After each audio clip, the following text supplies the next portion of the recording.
Thank you very much for this very kind introduction. Good evening, ladies and gentlemen. It is a pleasure to be with you here tonight. And I guess some of you may be wondering why a person who has been presented as basically having been a career diplomat and having worked in politics, diplomacy, and security, why they would become a co-chair of GPMB and why would she be interested in health to begin with. Well, I have to say that throughout my life and my career, which began in Croatia, which at the time was at war, and we were fighting for recognition and a liberation of our country, but also dealing with many consequences of the war for both physical and mental health of our population. And then as someone who continued her career in Canada, learning very much about human security, then when I was Minister of Foreign Affairs and NATO Assistant Secretary General, health was also a very important aspect of what I did, because I consider health not just an element of human security, but really an element of security itself. As health emergencies and pandemics do not know borders, nor do our attempts and the efforts that we have to invest into making health accessible to all. I have a lot of experience from countries like Afghanistan, which I visited for about 13 times. And in addition to the NATO work of public diplomacy, what I did was also working a lot on access to education, especially for women and girls, but also access to health, especially reproductive health for women. And later on, as president, I continued doing that by using the funding that Croatia had for assistance, for foreign aid and assistance, to channel that into the projects that I thought were most meaningful, and that is to ensure one of the basic human rights to everyone in Afghanistan and in other parts of the world. So when the pandemic hit, as a matter of fact, I left office in mid-February 2020, and of course, at the time, there were so many unknowns. There was a lot of anxiety. And then we started finding solutions how to deal with the pandemic and finding the appropriate vaccines and other medicines and therapeuticals to deal with the pandemic.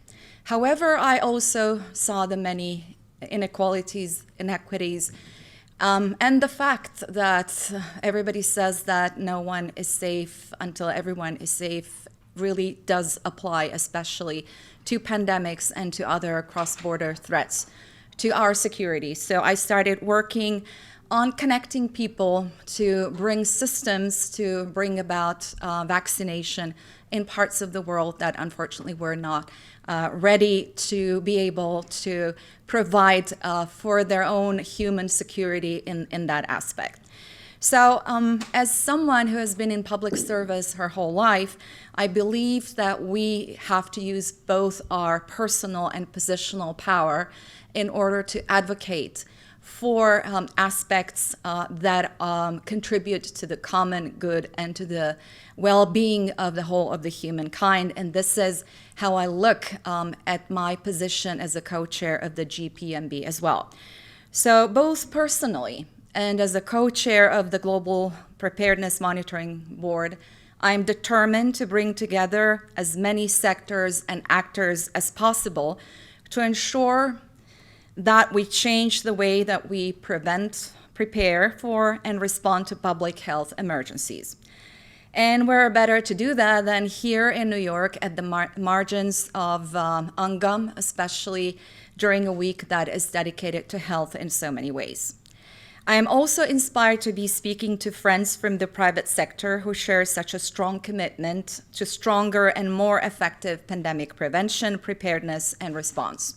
And together, I truly believe that we can make a difference. Ladies and gentlemen, we're also here today because the world has repeatedly failed to prevent, prepare for, and respond to epidemics and pandemics. We have relied on last-minute response rather than prevention and preparedness.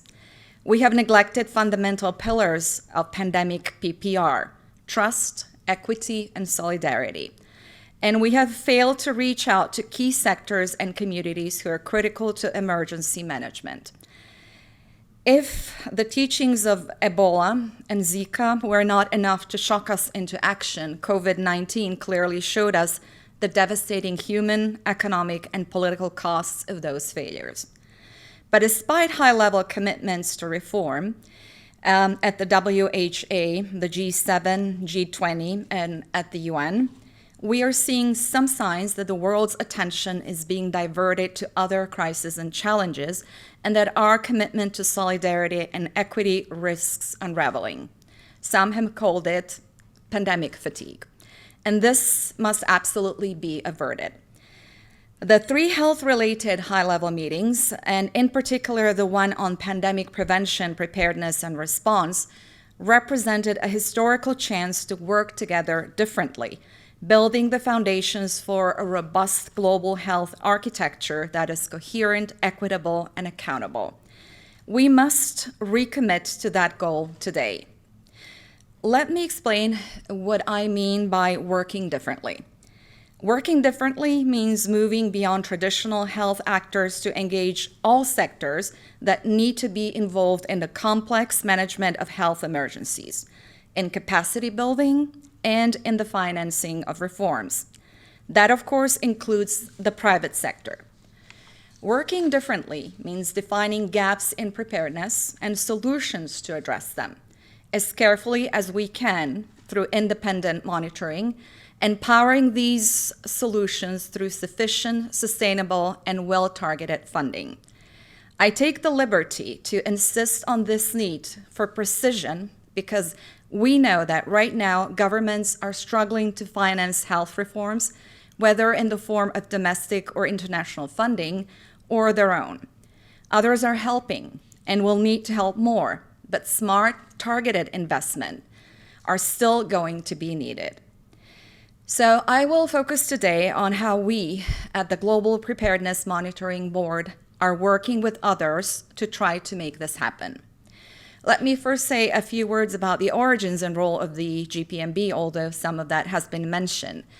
So the GPMB has its origins in the devastating Ebola outbreak in West Africa, which claimed over 10,000 lives between 2014 and 2016. One of the most important recommendations to come out of the UN Global Health Crisis Task Force, led by David Nabarro in 2015, was the creation of an independent, multi-sectoral monitoring board with 3 functions. First, to monitor system-wide progress towards health crisis preparedness and response. Second, to ensure political visibility and accountability for preparedness at all levels. And third, to provide an alert if the system was not functioning adequately.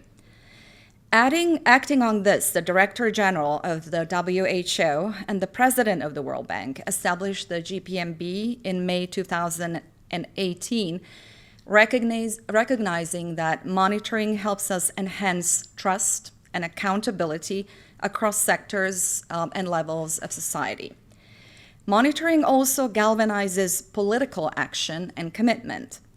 And critically, for our purposes, monitoring helps us define critical gaps and direct funding needs to the right people, places, and programs. And I will come back to this point in a moment. But first, let me tell you a bit about what we have achieved since then and our 3 priorities for this year, as I believe the pharmaceutical sector can have an important role in helping us achieve the latter. We have published 3 reports to date in 2019, 2020, and 2021. In our first report, we spoke about the imminent risk and catastrophic impact of a major respiratory pandemic just weeks before the start of the COVID-19 pandemic. In the second GPMB report, issued in 2020, we called for the negotiation of an international agreement on health emergency preparedness and response, and for a UN summit or high-level meeting on preparedness. And member states responded. Additionally, in 2020, the GPMB called on G7 and G20 leaders to provide $8 billion of new funding to scale up the global response to COVID-19. This call formed the basis for subsequent resource mobilization efforts by the European Commission and the G20. The GPMB believes these are critical steps in strengthening global preparedness, but 2023 and 2024 will be the years where we put all of these commitments to the test. Will preparedness reforms be powered to address the catastrophic threats of pandemics and health emergencies? Will they be designed to deliver equity in access and outcomes and to ensure coherence within the complex ecosystem of pandemic prevention, preparedness, and response? Will these reforms lay out a way to assess progress across all sectors? Is it too early to tell? Probably, but some of this will depend on us together in this room. As such, our first priority for this year, in addition to making sure our calls to action have been implemented, is to ensure that monitoring on the global health emergency ecosystem is built into the global health architecture. We also launched our multi-sector monitoring framework earlier this year, which we will refine throughout 2023, and we'll be launching our 2023 annual report on independent monitoring at the end of October. This brings me back to the issue of financing. As mentioned earlier, one of the key functions of well-designed independent monitoring is to help us define gaps as specifically as possible. It can tell us which needs are greatest in which countries, among which populations, agencies, or industries, and other key information to formulate targeted and sustainable solutions. At this point, we need financing to power these solutions. We have estimated that $8 billion are needed in the coming year to address the most pressing needs and help avert the next crisis. Other estimates have provided even larger numbers.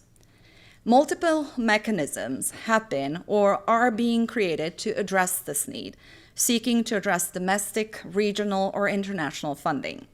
Efforts are also underway to mobilize funding from non-health sectors that are nevertheless critical to our ability to prevent and control health emergencies earlier. The most visible of these initiatives was officially launched in November by the G20, and that is the Pandemic Fund. I see the role of the World Bank Group as essential to the success of global preparedness reforms, to both strengthen national preparedness and to fund global public goods. As negotiations progress in Geneva and other fora, the engagement of the World Bank Group and other international financing institutions, together with other stakeholders, will be essential to ensure that multi-sectoral preparedness is fully and appropriately financed. But let us compare what the Pandemic Fund has today: $1.9 billion committed, much less dispersed to the needs between $8 to $10 billion per year for the most pressing needs. The Pandemic Fund can only be a partial response. Notably, it still relies on a donor model, which leaves it vulnerable to geopolitical and economic crisis. We need a new paradigm to find global preparedness, and for that, I suspect we will need to look outside of the health arena. At the Climate Summit, leaders discussed many approaches that could be extended to pandemics, such as collective financing through a burden-sharing mechanism and debt relief. We must continue collecting these examples. Ladies and gentlemen, dear friends, health emergencies and pandemics, although they separate us physically sometimes, they do connect us, whether we want them or not to, for the better or for worse. They represent a significant and common threat to human security. And for that reason, we cannot afford to repeat the mistakes and short-sightedness we saw during COVID-19. The autocracy and improvisation in public health measures in many areas. The unequal and slow distribution of pandemic countermeasures, the narrowly defined pursuit of self-interest, the siloed and duplicative initiatives, the last-minute stopgap laws and public health measures, what lies ahead is more inequity, more mistrust, and more loss if we do not correct that. It is only by acting together with and for each other that we can combat the existential threat that pandemics and diseases in general pose. And the knowledge and expertise of the pharmaceutical industry is critical to that. Your collective insights are needed to helping us craft a more inclusive, intelligent monitoring framework to better define gaps and to formulate more targeted solutions. Many of you are also in a strong place to contribute to financing solutions. Therefore, I will look forward to discussing with you on how we can do that together. Thank you.